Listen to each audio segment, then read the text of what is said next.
Aktres na si Francine Diaz, sinagot ang mga kontrobersyal na tanong sa kanyang comeback vlog.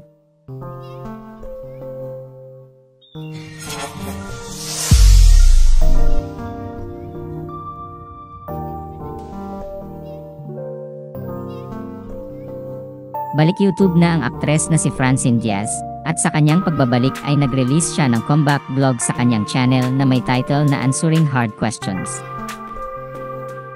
Sa naturang vlog, sinagot ng aktres ang mga kontrobersyal na tanong tungkol sa kanyang personal na buhay, sa kanyang showbiz career, sa pananaw niya tungkol sa love team culture sa Philippine entertainment, at marami pa.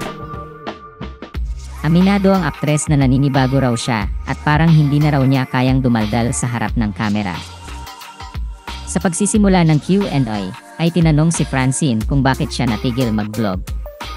Inamin ng aktres na mahirap para sa kanya ang makahanap ng balanse sa gitna ng mga pagbabago sa buhay niya sa nakalipas na ilang buwan.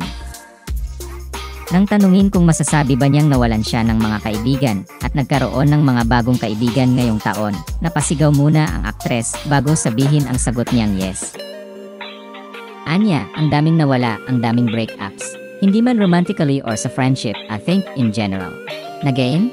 Marami. Yun pala yung sinasabi nila na kapag may nawala, may mas magandang kapalit. At hindi lang siya about pala sa tao or sa mga bagay. Iba siya eh. Ang hirap niyang i-explain, parang kailangan mo maramdaman para maintindihan mo.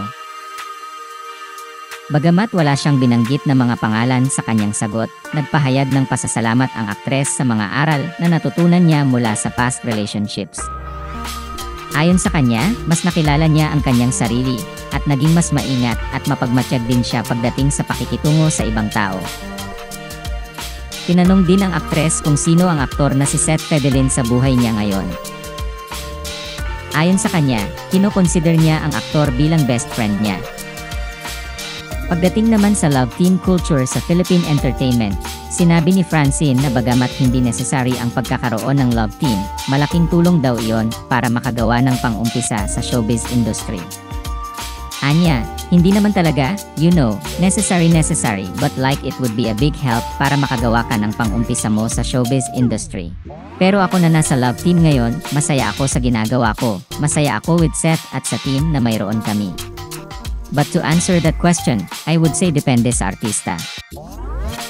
Ngayong 20 years old na ang aktres at college student na rin siya, inamin niya na naranasan niya nang ma-in-love at handa na siyang magkaroon ng jowa ngayong taon.